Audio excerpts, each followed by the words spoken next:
अल्लाह पाक हम सबको बरकतें नसीब फरमाए। देखिए हमारे प्यारे आका सल्लल्लाहु ताला अलैहि वसल्लम अराफा के दिन कसरत के साथ ये दुआ पढ़ा करते थे, ला इलाहा इल्लल्लाह वहदहू ला शरीक लहू लहुल मुल्कु व लहुल हम्दु बियदिहिल खैर व हुवा अला कुल्लि शैइन कदीर।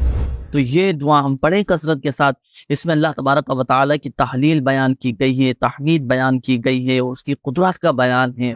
ये दुआ कसरत के साथ पढ़ें जब अरफा का दिन हो ना, 9 ज़िलहिज्जतिल हराम, तो कसरत के साथ फ़राइज़ व वाजिबात की पाबंदी भी करनी है। नमाज़ें, तिलावत कुरान, सदका व खिरात, दुरूद पाक की कसरत और साथ साथ ये दुआ भी करते रहें, ला इलाहा इल्लल्लाहु वहदहू ला शरीक लहू लहुल मुल्कु व लहुल हम्दु बियदिहिल खैर व हुवा अला कुल्लि शैइन कदीर। तो दुआए मुस्तफ़ा सल्लल्लाहु तआला अलैहि वसल्लम की बरकतें हमें हासिल होंगी।